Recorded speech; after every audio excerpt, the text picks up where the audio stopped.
기드온과 그와 함께 앉아 300명이 요단강에 이르러 건너고 비록 피곤하나 추격하며 그가 숫곳 사람들에게 이르되 나를 따르는 백성이 피곤하니 청하건대 그들에게 떡덩이를 주라. 나는 미디안의 왕들인 세바와 살문나의 뒤를 추격하고 있노라 하니 숫곳의 방백들이 이르되 세바와 살문나의 손이 지금 내 손안에 있다는 거냐? 어찌 우리가 내 군대에게 떡을 주겠느냐 하는지라. 기드온이 이르되 그러면 여호와께서 세바와 살문나를 내 손에 넘겨주신 후에 내가 들가시와 찔레로 너희 살을 찢으리라 하고 거기서 분우엘로 올라가서 그들에게도 그같이 구한즉 분우엘 사람들의 대답도 숫곳 사람들의 대답과 같은지라. 기드온이 또 분우엘 사람들에게 말하여 이르되 내가 평안히 돌아올 때에 이 망대를 헐리라 하니라. 하나님의 말씀입니다. 하나님께 감사합니다. 네, 우리는 지난주 7장 마지막 부분에서 이제 기드온과 300명의 백성들이 미디안 족속을 물리친 장면을 우리는 보았습니다. 사실 물리쳤다라는 이러한 표현이 조금 무색할 정도로 이스라엘이 한 일은 전혀 없었고 하나님께서 미디안 족속끼리 서로 쳐서 죽게 하심으로 그들을 도망치게 하셨습니다. 그렇게 도망치는 미디안 족속을 잡기 위해서 기드온이 이제 에브라임 지파에게 도움을 구합니다. 이에 에브라임 지파가 도망가는 미디안 군대를 치는데 특별히 미디안의 두 방백을 죽이고 그들의 머리를 이제 기드온에 가져오면서 7장이 끝이 나게 됩니다. 오늘 보는 본문은 지난주 7장에 이어지는 장면입니다. 먼저 1절에서 3절까지의 내용입니다. 그러니까 1절 말씀을 함께 읽어보도록 하겠습니다. 에브라임 사람들이 기드온에게 이르되 내가 미디안과 싸우러 갈 때에 우리를 부르지 아니하였으니 우리를 이같이 대접함은 어찌 됨이냐 하고 크게 다투는지라. 1절은 이제 두 방백의 머리를 들고 온 그 에브라임 지파가 기드온에게 대뜸 화를 내는 장면으로 시작을 합니다. 어찌하여 미디안 지파와 싸울 때 자신들을 부르지 않고 이 패배한 잔당들을 처리하는 데에만 자기들을 부르냐라는 이러한 따짐이었습니다. 근데 이 크게 다투었다라는 표현은 에브라임 지파가 얼마나 격양된 감정으로 기드온에게 따졌는지를 우리가 생각해 보게 합니다. 그런데 이 말씀을 보고 있자면 사실은 서로 다투었다라는 표현이 그와 크게 다투었다라는 표현이 조금 이상할 정도로 에브라임이 일방적으로 기드온에게 따지는 장면입니다. 이에 기드온이 대답하는 장면이 2절입니다. 기드온이 그들에게 이르되 내가 이제 행한 일이 너희가 한 것에 비교되겠느냐? 에브라임의 끝물 포도가 아비에셀의 만물 포도보다 낫지 아니하냐라고 답을 합니다. 보통 포도는 끝물 포도보다는 만물 포도가 맛이 있는 법입니다. 이제 기드온이 이야기하기를 에브라임의 가장 못나고 가장 보잘것없고 가장 끝물 포도와 같은 그러한 자들이라도 이 므낫세 지파의 만물 포도보다는 더 낫다는 것입니다. 그러니까 비교했을 때 월등히 뛰어나다라고 이야기하는 것이죠. 13만 명의 대군을 향해서 공격한 그 기드온이 자신보다는 두 방백의 머리를 가지고 온 그들이 더 훌륭하다라고 이야기합니다. 그러자 3절에서 에브라임의 노여움이 풀렸다라고 이야기하면서 이 에브라임 지파의 갈등은 이제 끝이 나게 됩니다. 그렇다면 에브라임이 기드온에게 왜 이렇게 행동했을까요? 우리는 에브라임의 행동 안에 어떠한 이유를 생각을 해볼 수가 있습니다. 에브라임 지파는 자신들의 지위를 분명히 하고 확립하고자 했습니다. 왜냐하면 창세기 48장 부분에 보면 이제 요셉이 자기 아들 므낫세와 에브라임을 자기 아버지 야곱에게 데려가는 장면이 나옵니다. 그래서 요셉이 이제 자기의 장자인 므낫세를 아버지의 오른쪽 손에 두고 또 차자인 에브라임을 아버지의 왼쪽 손에 둡니다. 그런데 이 야곱이 아들들을 그 요셉의 아들들을 축복할 때 손을 어긋나서 축복을 하죠. 그러자 요셉이 아버지께 말을 하기를 이 오른쪽에 있는 자가 장자다라고 이렇게 말씀을 드립니다. 그러자 아버지인 야곱이 요셉에게 이렇게 말을 합니다. 아우가 그보다 큰 자가 되고 그의 자손이 여러 민족을 이루리라 라고 말씀하시면서 장자인 므낫세가 받을 축복을 이제 차자인 에브라임에게 주는 장면이 나옵니다. 그러면서 에브라임이 이제 므낫세보다 더 앞서게 됩니다. 본문의 기드온은 므낫세 지파입니다. 그리고 그 므낫세 지파인 기드온에게 에브라임 지파가 와서 따지는 것이죠. 에브라임 지파는 자신들의 수가 더 많았고 자신들이 므낫세보다 더 특별한 위치에 있다라고 생각을 한 것입니다. 이들이 이러한 생각 때문인지 예전에 여호수아 17장에서도 그들이 여호수아에게 나와서 더 많은 기업을 달라라고 요구를 합니다. 자신들의 민족들이 지파가 더 많기 때문에 더 많은 땅을 요구하는 장면이 나옵니다. 또 이후에 사사기 12장에도 가면은 에브라임 지파가 사사 입다에게 가서 또 따지는 장면이 나옵니다. 왜 자신을 부르지 않았느냐라고 하는 것이죠. 이처럼 오늘 본문에서 에브라임이 이렇게 목소리를 크게 내는 까닭을 오늘 본문 3절에서도 생각을 해볼 수가 있습니다. 내가 한 일이 어찌 능히 너희가 한 것에 비교가 되겠느냐 하니라. 기드온이 이 말을 하매 그때 그들의 노여움이 풀리니라. 기드온이 어찌 비교가 되겠습니까? 라고 이 말을 한마디 하자 에브라임의 모든 분노가 다 풀립니다. 에브라임은 그저 영광과 칭송을 받기를 원했습니다. 전쟁의 영광을 므낫세 지파인 기드온에게 빼앗기고 싶지가 않았던 것입니다. 그런데 이러한 그들의 에브라임의 태도가 얼마나 잘못된 것인지 하나님께서 기드온에게 말씀하셨던 그 말씀을 생각을 해보면 우리가 에브라임의 잘못을 보게 됩니다. 7장 2절 말씀을 잠시 보도록 하겠습니다. 여호와께서 기드온에게 이르시되 너를 따르는 백성이 너무 많은즉 내가 그들의 손에 미디안 사람을 넘겨주지 아니하리니 이는 이스라엘이 나를 거슬러 스스로 자랑하기를 내 손이 나를 구원하였다 할까 함이니라. 하나님께서 이스라엘이 스스로 자랑치 못하게 하시려고 32,000명의 백성들을 300명으로 줄여버리셨습니다.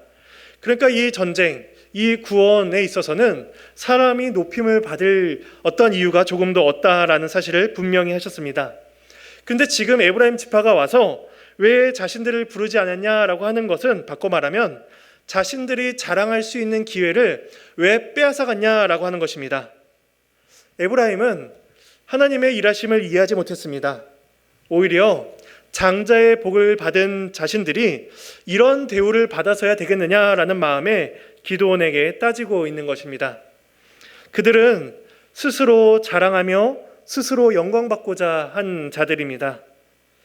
그래서 기드온이 굉장히 지혜롭게 그들을 타일로 보내는 것처럼 보여집니다. 그런데 4절부터 나타나는 기드온의 모습을 보자면 에브라임을 대했던 기드온의 태도를 우리는 다시 평가하게 될 것입니다. 4절과 9절 단락을 보면 숫곳과 브누엘 사람들과의 이야기가 나옵니다. 이 기드온이 300명을 데리고 이제 미디안을 쫓아갑니다. 그때 이제 숫곳과 브누엘에서 도움을 받고자 하는데 제가 5절 말씀을 읽어보겠습니다. 그가 숫곳 사람들에게 이르되 나를 따르는 백성이 피곤하니 청하건대 그들에게 떡덩이를 주라. 나는 미디안의 왕들인 세바와 살문날의 뒤를 추격하고 있노라 하니 기드온이 이제 숫곳 사람들에게 도움을 청합니다. 그러자 6절에서 숫곳 사람들이 대답을 하는데 6절 말씀을 함께 읽어보겠습니다. 숫곳에 방백들이 이르되 세바와 살문나의 손이 지금 내 손에 있다는 거냐? 어찌 우리가 내 군대에게 떡을 주겠느냐 하는지라. 거절을 합니다. 그리고 이후에 8절에서 나오는 브누엘이라는 곳에서도 똑같은 요청을 하지만 그들도 똑같이 거절을 합니다. 우리는 이 숫곳과 브누엘의 사람들이 왜 기드온에게 이렇게밖에 대답을 할 수 없었고 왜 기드온의 요청을 거절할 수밖에 없었는지를 좀 생각을 해볼 필요가 있습니다. 숫곳과 브누엘은 이제 요단 동편에 위치한 곳입니다. 그래서 요단강과 가까워서 학자들은 추측하기를 미디안 족속이 이제 요단 동편에서 가나안 땅에 있는 이스라엘 지파를 쳐들어올 때 주로 스콧과 분우엘 지역을 거쳐서 쳐들어왔을 것이다라고 이제 봅니다. 그러니까 스콧과 분우엘은 늘 미디안 족속에 노출되어 있는 자들이었습니다. 그러니까 사실 전쟁이 다 끝나지 않은 이 시점에서 섣불리 기드온의 편을 들었다가 그들은 심각한 피해를 이후에 입을 수 있었기 때문입니다.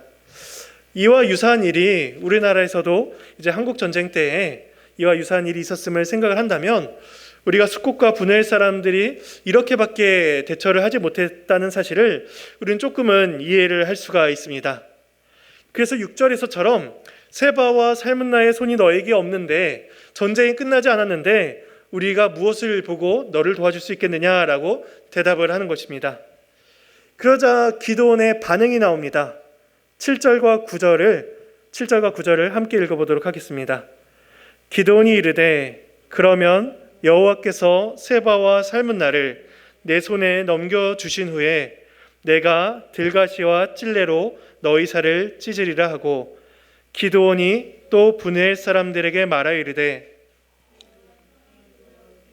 이 망대를 헐리라 하니라. 7절은 숫곳에 대한 협박이고 9절은 똑같이 거절하는 분우엘을 향한 협박입니다. 내가 돌아올 때에 너희를 징계하고 너희를 이 망대를 헐리라 라는 것이죠. 숫곳과 분우엘이 이방 족속이어서 기드온이 이렇게 반응을 했을까요? 전혀 그렇지가 않습니다. 그들은 요단 동편에 위치한 이스라엘 족속이었습니다. 그래서 사람들은 이야기하기를 아마도 갓지파에 소속된 자들이었을 것이다 라고 봅니다. 그러니까 기드온은 같은 지파, 같은 족속 이스라엘 사람들에게 이렇게 말을 하고 있는 것입니다. 앞서서 에브라임 지파에게는 따뜻한 말로 오해를 풀고 그들을 높였던 이 기드온이 지금은 같은 민족을 향해서 협박을 하고 있는 것입니다. 이유는 간단합니다. 에브라임은 힘이 있는 지파였습니다. 기드온이 그렇게 대화로 풀어낸 까닭은 에브라임을 치기 싫어서가 아니라 그들을 칠 수 없었기 때문입니다. 반면에 숫곳과 분우엘 사람들은 힘이 없는 자들입니다. 그래서 기드온이 돌아올 때에 그들을 징계하겠다라고 이야기합니다. 기드온이 돌아올 때 어떻게 징계하는지 우리가 잠시 후에 이어서 보도록 하겠습니다. 10절과 12절 단락은 이제 세바와 살문나를 쫓아가서 사로잡는 기드온이 나타납니다. 12만 명이 죽고 남은 15,000명만 살아남았습니다. 그들이 갈골이라는 곳에서 안심하며 쉬고 있을 때에 기드온이 그들을 공격을 합니다. 11절 말씀을 함께 읽어보도록 하겠습니다. 적군이 안심하고 있는 중에 기드온이 노바와 욕부와 동쪽 장막에 길로 올라가서 그 적진을 치니, 이때 장막에 거주하는 자의 길이라는 것은 노바와 욕부아라는 곳의 동쪽에 있는 길로서 아마도 장사를 하는 사람들이 주로 다녔을 것이다 라고 추측하는 길입니다. 그러니까 요단 서쪽에서 미디안 족속이 도망을 쳤습니다. 그래서 그들을 추격하는 기드온이 똑같이 서쪽에서 쫓아와서 그들을 공격을 하는 것이 아니라 오히려 동쪽으로 돌아와서 그들이 안심하고 있는 중에 그들을 공격하고 있는 것입니다. 기드온의 전략은 적중했고 그들은 미디안의 두 왕 세바와 살문나를 지금 사로잡게 됩니다. 이제 사로잡은 그 둘을 데리고 기드온이 돌아옵니다. 13절과 17절 단락입니다. 돌아올 때 이제 숫곳과 분우엘을 거쳐오는데 그들을 어떻게 처리하는지 그 장면입니다. 세바와 살문나를 잡고 평안히 돌아올 때 너희로 가시를 찌르며 망대를 헐겠다라고 협박한 기드온이 이제 어떻게 했을까요? 13절과 14절 말씀입니다. 요아스의 아들 기드온이 헤레스 비탈 전장에서 돌아오다가 숫곳 사람 중 한 소년을 잡아 그를 신문하매 그가 숫곳의 방백들과 장로들 77명을 그에게 적어준지라. 기드온이 돌아오다가 한 소년을 잡습니다. 그래서 그 소년에게 숫꽃의 방백들, 장로들 이름을 77명의 이름을 이게 받아냅니다. 그런데 이 77명의 이름을 다 적어서 낼 수 있는 그러한 이름을 다 알 수 있는 사람, 그리고 다 적어서 줄 수 있는 사람이라면 아마도 어린 사람은 아니었을 것이다.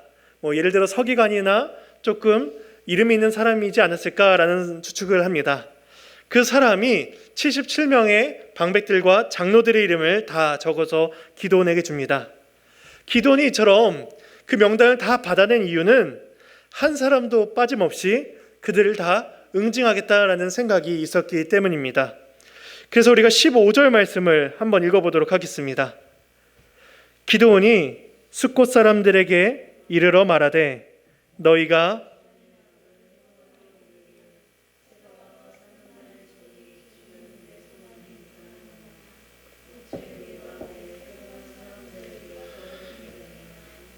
그 세바와 살문나를 보라 하고, 기드온이 한 말인데 제가 6절 말씀을 다시 읽어보도록 하겠습니다. 숫꽃의 방백들이 이르되 세바와 살문나의 손이 지금 내 손 안에 있다는 거냐? 어찌 우리가 내 군대에게 떡을 주겠느냐 하는지라. 제가 읽은 건 숫꽃의 방백들이 한 이야기입니다. 15절의 기드온의 말과 6절의 숫꽃 사람들의 말을 비교해 봤을 때 어떠신가요? 6절에서 숫꽃의 방백들이 이르되라고 말합니다. 그러니까 그 사람들은 그저 이렇게 말을 한 것입니다. 기드온에게 말하되라고 쭉 이야기를 한 것이죠. 그런데 15절에서 기드온이 생각하는 과거는 조금 다릅니다. 기드온이 생각하는 과거는 너희가 전에 나를 희롱하여 이르기를 이라고 이야기합니다. 희롱했다라는 것은 단순히 기드온의 생각이었습니다. 숫꽃 사람들은 그저 확신할 수 없는 상황 속에서 거절했을 뿐입니다. 그저 이유를 말했을 뿐이죠. 하지만 그때 기드온은 그것을 희롱으로 느끼고 수치심을 느끼면서 그들에게 말을 한 것입니다. 또한 15절에서 내 피곤한 사람들에게 떡을 주겠느냐라고 기드온이 말을 하는데 6절의 숫꽃 사람들의 말을 보면 그렇지 않습니다. 그들은 이야기하기를 어찌 우리가 내 군대에게 떡을 주겠느냐라고 이야기합니다. 그러니까 숫꽃 사람들은 내 피곤한 사람들, 너희들이 피곤한데도 내가 도와주지 않겠다, 우리가 도와주지 않겠다라고 말을 하지 않았습니다. 그저 우리가 어찌하여 너희 군대에게 떡을 주겠느냐라고 이야기하는 것이죠. 그러니까 기드온은 숫꽃 사람들이 말하지 않았던 사실들까지도 더 얹어서 그들의 죗값을 더 확고히 하고 있는 것입니다. 물론 그들의 말투에서 조롱하는 말투가 있었을 수도 있습니다. 왜냐하면 여전히 그들은 300명밖에 존재하지 않았기 때문이죠. 그러나 기드온이 숫꽃 사람들에게 말한 그 태도 이전에 보면은 그의 기드온의 모습을 보자면 이미 기드온 안에 자신이 특별한 대우를 받아야 한다라는 그런 생각이 있었음을 우리는 보게 됩니다. 5절 말씀을 다시 보겠습니다. 그가 숫꽃 사람들에게 이르되 나를 따르는 백성이 피곤하니 라고 이야기합니다. 기드온이 나를 따르는 백성이다 라고 이야기하면서 300명을 이야기합니다. 이 말은 문자적으로 표현을 하면 내 발밑에 있는 백성이 피곤하다라는 것입니다. 보통 발밑에 있다라는 것은 누군가의 지배 아래에 있다는 것을 표현할 때 사용되곤 합니다. 그런데 기드온은 이렇게 말을 하는데 저자는 조금 다르게 이야기합니다. 4절 말씀입니다. 기드온과 그와 함께한 자 300명이라고 이야기합니다. 그러니까 사사기의 저자는 기드온과 함께한 자라고 이야기합니다. 앞서 7장에서도 하나님께서 이 300명을 추려내실 때에 그들이 너와 함께 가리라 라고 말씀을 하셨습니다. 그러니까 사사기 저자의 기록에 의하면 이 기드온과 그 나머지 300명의 백성들은 어떠한 통치와 지배, 위계질서에 의한 관계가 아니다라는 사실을 알려주는데 5절에 나타나는 기드온의 생각은 나를 따르는 백성, 내 발밑에 있는 백성이다 라고 이야기하면서 기드온은 스스로 자신이 높은 자리에 있는 자다라는 사실을 그렇게 알리고 있는 것입니다. 그래서 기드온은 스스로 지도자로서 합당한 대우를 받아야 한다고 생각을 했을 것입니다. 따라서 숙곳과 분회할 사람들의 그저 말하는 거절, 그들의 상황에 따른 그 거절이 지도자로서 희롱이요 조롱으로 느껴졌을 것입니다. 기드온은 자신의 발 아래 300명이 있다라고 생각을 하며 자신의 권력을 가지고 같은 민족인 숙곳과 분회할 사람들을 징계합니다. 16절과 17절 말씀을 함께 읽어보겠습니다. 그 성읍의 장로들을 붙잡아 들가시와 찔레로 숙곳 사람들을 징벌하고 분회의 망대를 헐며, 들가시와 찔레가 정확히 어떤 것을 표현하는지는 분명하지가 않습니다.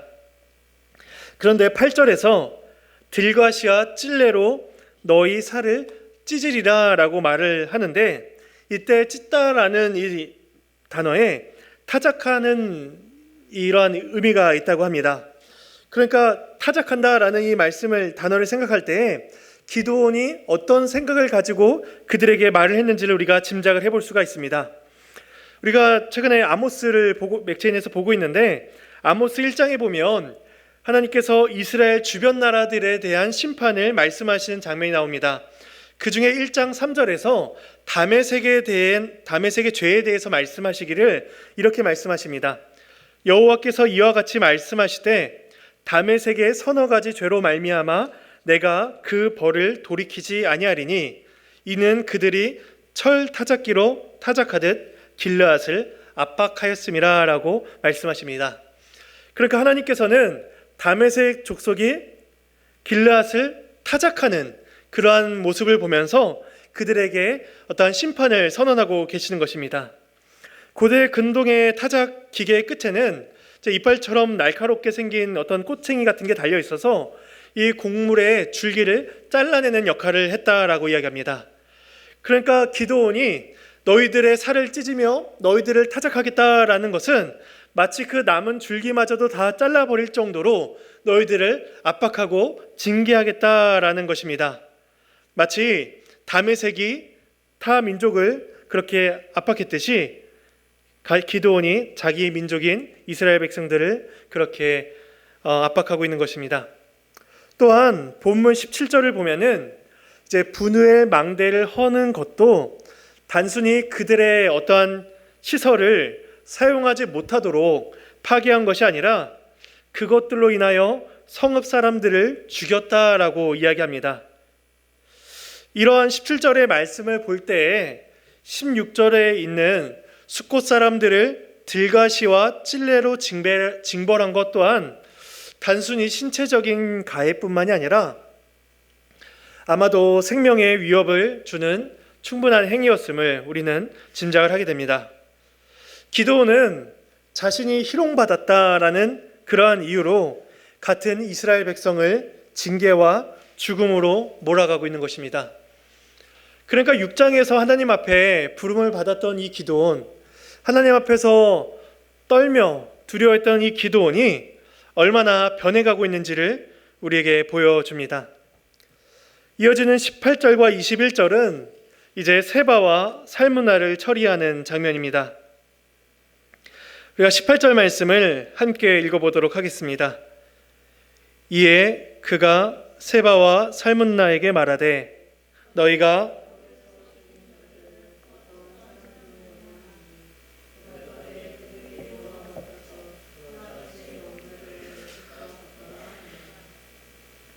아마도 미디안 왕들이 다볼이라는 곳에서 어떤 사람들을 죽였던 것 같습니다.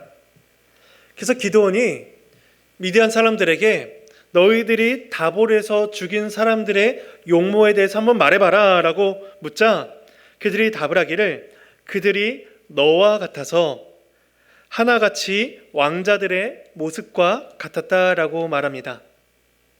우리는 이 미디안의 두 왕의 이야기에서 당시 기드온의 용모를 우리는 추측을 해볼 수가 있습니다. 아마도 기드온은 다른 300명의 백성들과는 구별되는 어떠한 특별한 복장이나 특별한 장신구를 하고 있었을 것입니다.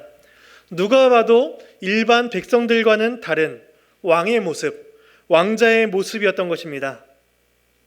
그러니까 기드온이 앞서서 300명의 백성들을 가리켜서 자신의 발 아래에 있는 자들이다 라고 말을 한 이유가 왜 나왔는지를 우리는 알게 됩니다. 우리는 또한 기드온이 세바와 살문나를 끝까지 쫓아가서 잡으려고 한 그 이유에 대해서도 한번 생각을 해볼 수가 있습니다. 기드온은 항아리와 나팔, 함성소리로 이스라엘을 구원을 했습니다. 하나님으로부터 이스라엘을 구원하시겠다라는 그 약속을 받은 자입니다. 그러니까 기드온의 책임, 기드온의 역할은 미디안을 쳐서 이스라엘을 향하신 하나님의 구원을 보이는 것입니다.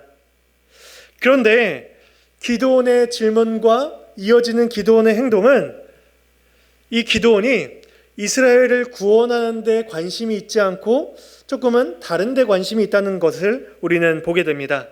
18절에서 그들이 너와 같아서 왕자들의 모습과 같았다라는 이 말을 들은 기드온이 19절에 대답을 합니다. 그가 이르되 그들은 내 형제들이며 내 어머니의 아들들이니라. 여호와께서 살아계심을 두고 맹세하노니 너희가 만일 그들을 살렸더라면 나도 너희를 죽이지 아니하였으리라 하고, 미디안 왕들이 기드온의 형제들을 죽였기 때문에 기드온이 그렇게 절실히 그들을 잡고자 한 것입니다. 이스라엘의 구원을 위한 어떠한 갈망보다도 기드온은 개인적인 복수심이 더 타올랐습니다.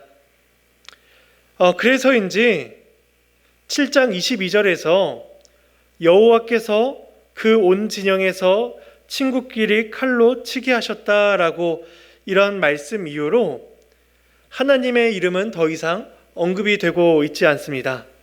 그저 기드온이 따라가고 기드온이 그들을 치는 장면으로만 계속해서 설명되고 있습니다. 또한 본문 19절을 다시 보면 여호와께서 살아계심을 두고 맹세하노니 너희가 만일 그들을 살렸더라면 나도 너희를 죽이지 아니하였으리라 라고 말을 하죠. 그러니까 기드온의 행위가 이스라엘의 구원을 위한 것이었다면 그는 결코 이렇게 말하지 못했을 것입니다.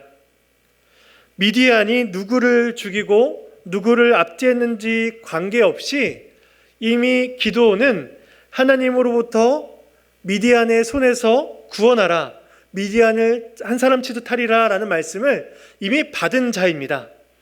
그러니까 미디안 족속이 누구를 쳤냐, 어떠한 행위를 했냐에 관계없이 그 미디안 족속을 쳐서 멸하는 것이 하나님의 뜻이며 하나님의 구원을 이루는 것이었습니다. 그런데 여기서 기드온은 다른 전제를 달고 있죠. 너희들이 그들을 죽이지 않았다면 나도 너희를 죽이지 않았을 것이다 라고 이렇게 전제를 달고 있는 것입니다. 그래서 이제 20절과 21절은 기드온이 그들을 죽입니다. 죽이는데 처음에는 그의 맏아들 여델을 보고 죽이라고 이렇게 명합니다. 아마도 기드온이 자신의 어린 아들을 통해서 그들을 죽게 함으로 아마 그들에게 어떠한 수치심을 주려고 했는지를 모르겠습니다. 그런데 그 아들이 나이가 어림으로 두려워하여 칼을 뽑지 못하고 그들을 죽이지 못합니다. 그래서 기드온이 이제 그들을 죽이면서 오늘 본문인 21절까지 내용이 마무리가 되는 것입니다. 이제 우리는 오늘 본문을 통해서 이스라엘 백성들의 한 세 가지 모습을 생각해 보도록 하겠습니다. 첫 번째는 이스라엘 안에 자랑하는 자들이 있다는 것입니다. 하나님께서 이스라엘의 300명으로 미디안의 13만 명을 쳐서 이기게 하셨습니다.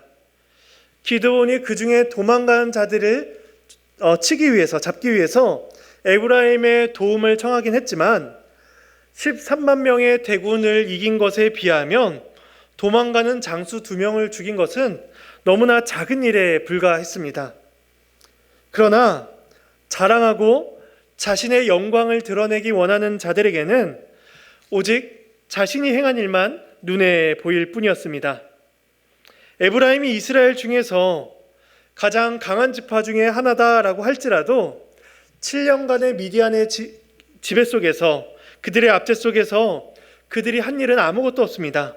그들은 똑같이 핍박을 받았고 똑같이 약탈을 당했습니다. 그럼에도 그들은 기회만 된다면, 할 수만 있다면 사람들로부터 영광과 칭송을 받아 누리기를 원했습니다. 이처럼 이스라엘 안에는 자랑하는 자들이 있었습니다. 또한 이스라엘 안에 있는 두 번째 모습은 하나님의 일하심에 대한 불확신을 가지고 있는 자들이 있다는 것입니다. 기드온의 요청을 거절한 숫곳과 분우엘 사람들의 모습을 보면 어찌 보면 당연한 것이었습니다. 7년 동안 요단 서쪽에 있는 사람들보다 어느 지파보다도 미디안 족속의 위협을 많이 경험을 했을 것입니다. 미디안이 요단 서쪽을 향해 갈 때마다 그들은 미디안 군대의 많음을 그들은 바라보았을 것입니다. 그러니 그들을 7년 동안 보며 그들의 패역함과 강함을 늘 바라본 그들이 이 아무것도 쥐고 있지 않은 그저 300명만 데리고 온 기드온을 보면서 충분히 믿었지 않았을 수도 있습니다. 그러나 미디안의 억압 아래에 있다라는 이 사실이 하나님의 백성으로서 정상적인 상황이 아니라는 것을 그들이 감안을 한다면, 또한 하나님께서 이스라엘의 고난을 들으시고 역사 가운데 이스라엘을 구원해 주셨다라는 이 사실을 그들이 기억만 한다면, 그들이 미디안을 치게 하신 그 하나님을 바라봐야만 했습니다. 기드온이 몇 명을 데리고 그들을 쫓아가든지 간에 그들은 하나님의 언약을 기억해야 됐고 하나님의 구원을 그들은 믿어야 했습니다. 300명의 사람으로도 이스라엘을 구원하시는 살아계시며 능력이 있으신 하나님을 그들은 신뢰해야만 했습니다. 그러나 그들에게는 하나님은 눈에 보이지 않았고 오히려 눈에 보이는 미디안만이 더 강해 보였던 것입니다. 이처럼 이스라엘 안에는 하나님의 일하심에 대한 불확신을 가지고 살아가는 자들이 또한 존재했습니다. 마지막 세 번째로 이스라엘 안에 있는 세 번째 모습은 하나님의 은혜를 잊는 자가 있다는 것입니다. 사사기 6장에서 기드온이 보였던 반응은 사실은 이 8장에 나오는 숫곳과 분우엘 사람들의 반응과 사실 큰 차이가 없습니다. 하나님께서 그 사자를 보내셔서 큰 용사여 하나님께서 너와 함께 하시도다 라고 말씀하셨을 때에 기드온은 오히려 냉소 섞인 반응을 했습니다. 하나님께서 살아계셔서 우리와 함께 계신 증거가 과연 이것입니까? 라고 하나님께 대답한 자가 기드온이었습니다. 표징을 구하며 또 구한 것이 기드온이었습니다. 그러나 하나님께서 오래 참으시고 긍휼히 여기사 미디안의 손에서 기드온을 통하여 이스라엘을 구원하셨습니다. 그래서 기드온은 어떻게 보면 먼저 하나님의 은혜를 경험한 자였고 숫곳 사람들보다 더 분명한 것을 요구하고 경험한 사람이었습니다. 그런데 어느새 그는 하나님께서 자기 자신에게 베풀어 주신 하나님의 은혜를 잊어버리고 자신의 이름을 드러내기 시작했습니다. 그리고 자신과 같이 연약했던 자들을 믿음으로 그들을 일으켜 격려하여 세우기보다는 그들을 징계하고 책망하며 그들을 죽이기까지 하고 있는 것입니다. 이스라엘을 구원해야 할 사사가 연약한 자들을 징계하며 믿음 없는 자들을 죽이는 위치까지 나아가게 된 것입니다. 기드온은 어느새 자신이 받은 은혜를 다 잊어버리고 말았습니다. 이처럼 이스라엘 안에는 다양한 사람들의 모습이 나타납니다. 그럼에도 불구하고 하나님께서는 이스라엘을 구원하시는 그 일을 멈추지 않으셨습니다. 8장 28절에 보면 이렇게 말씀하십니다. 기드온이 사는 40년 동안 그 땅이 평온하였더라. 하나님은 자기 백성들에게 평안을 주십니다. 그래서 자랑하는 자들, 불확실해하는 자들, 하나님의 은혜를 잊는 자들을 하나님은 여전히 언약 백성으로 삼아 주셨고 그들을 구원하셔서 하나님의 나라를 세워 가십니다. 그런데 이것은 곧 오늘날 우리들의 모습과도 같습니다. 우리 안에 얼마나 많은 자랑과 망각들, 하나님의 일하심에 대한 불확신과 두려움이 얼마나 많이 존재하는지요. 이스라엘이 가졌던 연약함은 곧 우리들의 연약함이기도 한 것입니다. 하나님께서는 이러한 우리들의 모든 본성을 다 알고 계시지만 그럼에도 우리를 구원해 주시고 우리를 하나님의 자녀로 불러주시기를 기뻐하셨습니다. 그래서 우리의 구원은 우리의 능력이 아닌 오직 하나님의 능력인 것입니다. 우리가 우리들의 연약함에도 불구하고 낙심하지 않을 수 있는 것은 성부와 성자와 성령 하나님께서 지금도 우리의 구원을 이루어 가 주시고 계시다는 사실입니다. 이 구원의 복음 앞에서 우리의 자랑은 겸손으로 바뀌며 우리의 두려움은 확신으로 바뀌고 우리의 망각은 하나님을 향한 찬송으로 바뀌어야 할 것입니다. 이 은혜가 우리 가운데 충만히 부어지기를 간절히 소망합니다. 우리 함께 찬양하시겠습니다.